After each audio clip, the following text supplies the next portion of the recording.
Nirvana were always a chronically misunderstood band. Throughout their career, they were loud and proud allies of feminism and queer rights.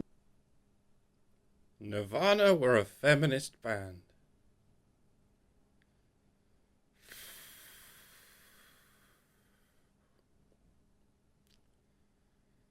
Yep.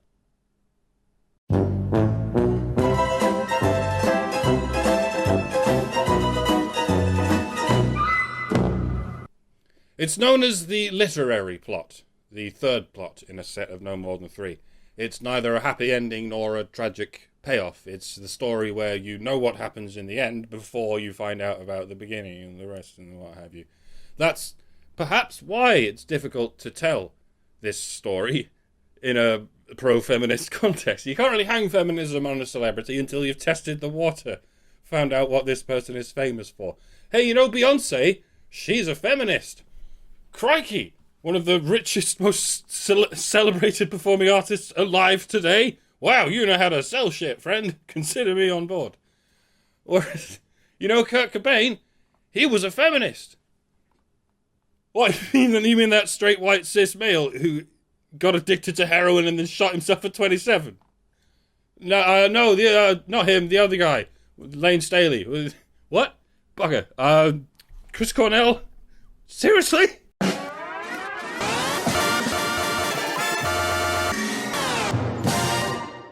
A reminder, folks, I know it's easy to mock feminist men, and I know there's a number of angles you can take. A lot of feminist men are indeed sex pests, serial or aspiring big league pussy crushers who are, consciously or otherwise, seeking an ideology that grants them forgiveness on an ongoing basis for their sins. It wasn't me, it was the patriarchy. Tithes, if you will, of a sort. Just preachers who have a characteristic disdain for the gays, very often turn out to have a revolving door of rent boys on the side. It wasn't me, it was the devil. It makes sense. At least it does once you're old enough to understand the darker paths the human mind can take. But let us not stereotype all feminist men in this model. Quite a lot of feminist men, if not most of them, are nothing of the sort of dark shyster I just described. On the contrary, they grow up loving women, they spend their whole lives loving women, they never do any harm, or at least they try their college best to do no harm of any kind to anyone, especially women. And then they die, hating themselves.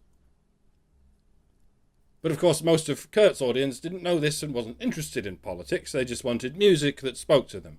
That's one of the consequences of having a large audience. And Kurt's skill, among others, the skill that made him rise above the rest, was he was very good at crafting songs that speak to anyone who cares to listen.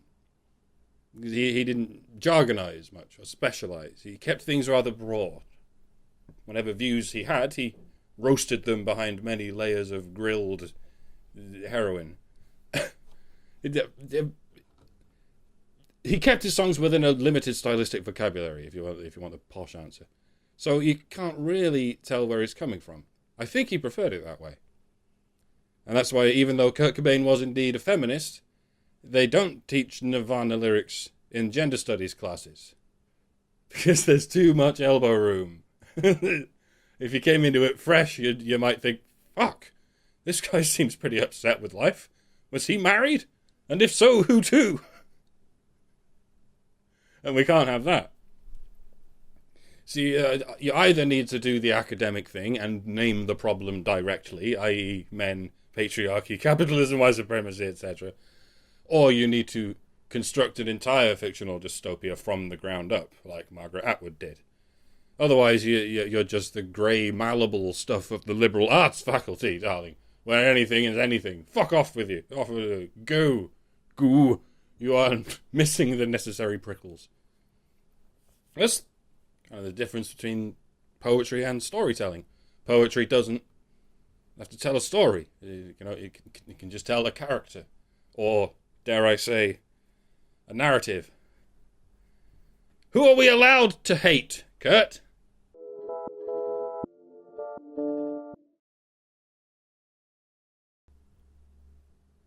Okay, so men, straight people, and people of the same colour. Gotcha. Quick word of warning. You might end up with an audience who hates you and treats you like their disposable little cartoon puppet. Is that going to be a problem at any point? I mean, just in general, you know, women are totally oppressed in small towns like that, all over America. Totally in general, yes. So is this small towns as opposed to big cities? Do you think women are less totally oppressed in general in big cities than they are in small towns? It's a weird thing to happen in a patriarchy, isn't it? See, big cities tend to have most of the rich people, the powerful people, the corrupt, the criminal, and the antisocial people. And yet, oppressive gender ideologues, no sir, they're all out in the country. Funny, it's the one kind of tyrannical bastard that has been driven out of cities. What a strange world we do make for ourselves. Let's have a look at some more quotes. I had a really good childhood up until I was 9. Then a classic case of divorce really affected me.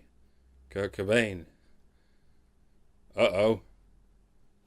My mother encouraged me to be artistic. It was written in a contract at an early age that I would be an artist. Kurt Cobain.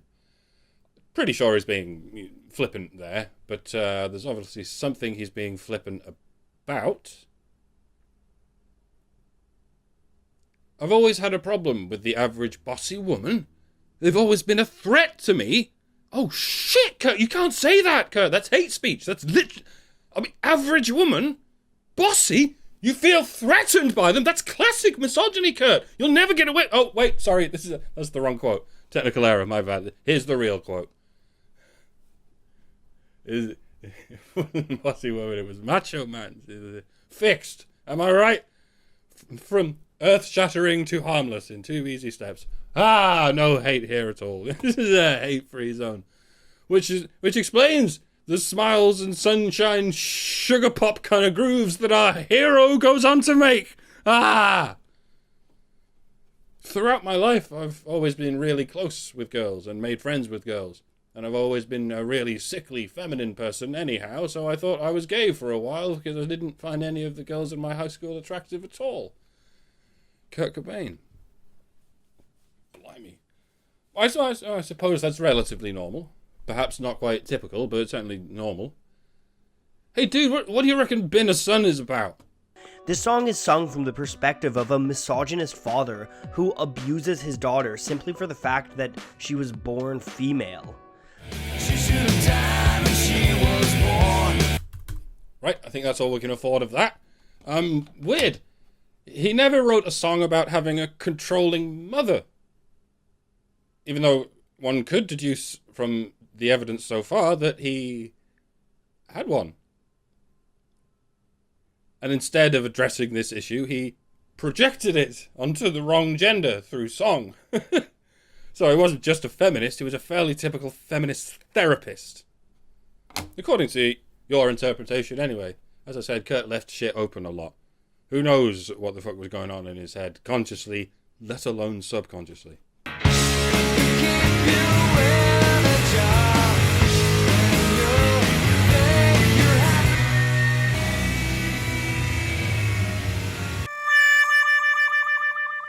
A movement of underground feminist punk. Cobain was good friends with some of the women driving this movement, including Toby Vale and Kathleen Hanna from Bikini Kill. In fact, it was Hanna who inspired the title of Smells Like Teen Spirit when she spray-painted the phrase, "Kurt smells like teen spirit" on a wall. Good thing it wasn't the other way around, eh? If Kurt had spray-painted Kathleen Smells Like Teen Spirit on a wall, it's such a menacing font, he'd have been arrested for vandalism 30 days later, and arrested for sexual harassment 30 years later. There is one way to immunize yourselves from being Me Too'd in the future. Gentlemen, it's the Cobain method. You simply eliminate your future. And it works. Trailblaze, Kurt. Trailblaze away.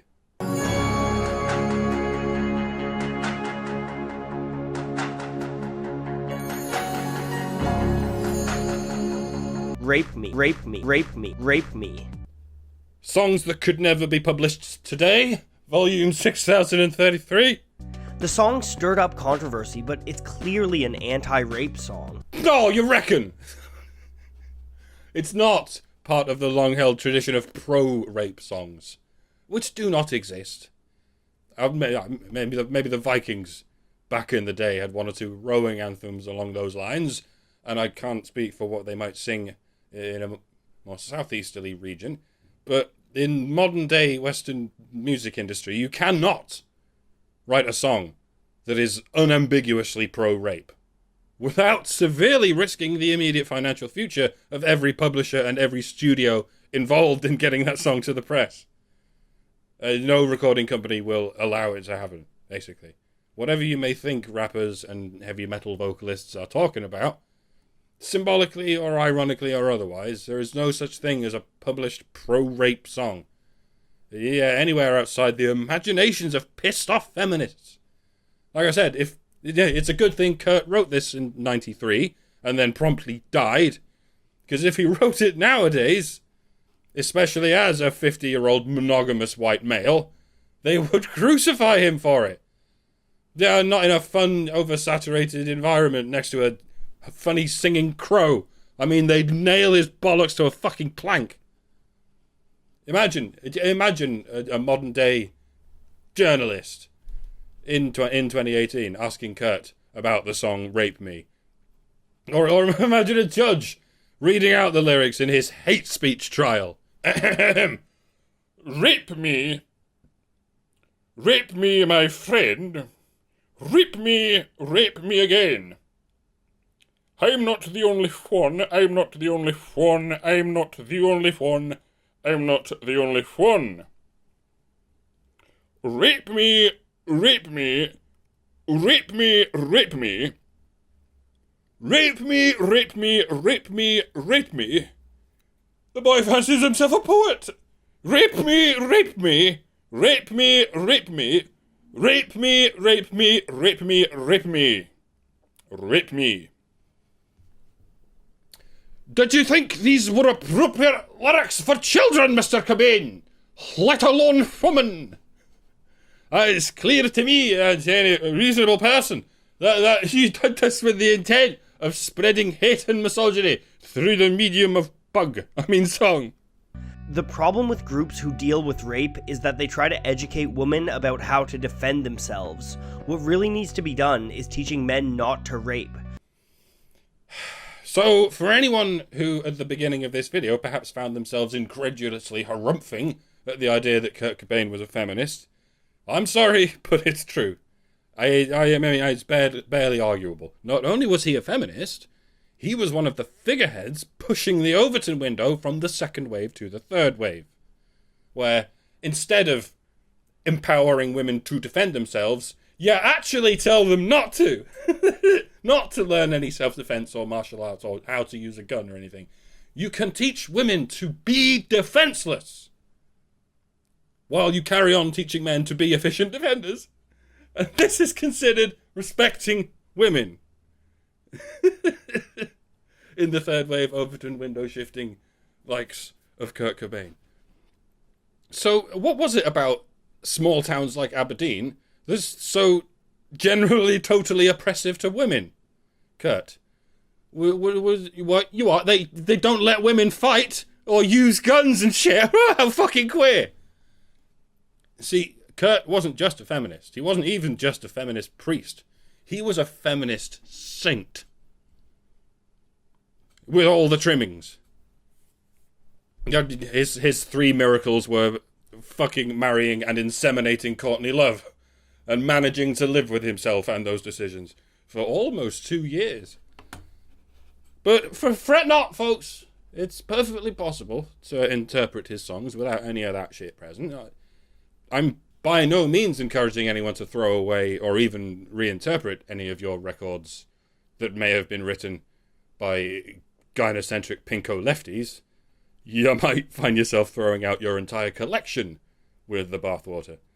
Just be thankful that songwriters know how to bury controversial politics within accessible, ambiguous lyrics so that everyone can enjoy them. Yeah, and they occasionally write about shit other than wow for the women's and such. Like Wagner was mental, right? Well mental, in a right-wing, Nietzschean kind of way. But that shouldn't stop you enjoying his music either. The fact that it's 9 hours long, and it's like lying sideways on a rusted hydraulic press, is what should stop you enjoying it. If you're a sexist, racist, homophobe, or basically an asshole, don't buy this CD. Good thing I illegally downloaded it, ain't it? I didn't. I actually bought the thing. Back in the day. I'm older than I look, apparently. I don't care if you like me. I hate you. Aha! Oh, the edge! Oh, you sliced my eyeball open with your edge, boy! Seriously, dude. Sexist, racist, homophobic, and asshole are things that people generally do not admit to being. Except asshole. If perhaps you're one of those people who hates themselves and wants to die. So there's no one to alienate here except people who already feel alienated. No harm done. See, you can be an asshole to your audience, a hypocritical one, and you can throw a pointless projected tantrum at them, as long as your audience is on board with the tantrum and the conceit of the notion of the tantrum. It's the tantrums they come for. It's the tantrums they pay you for.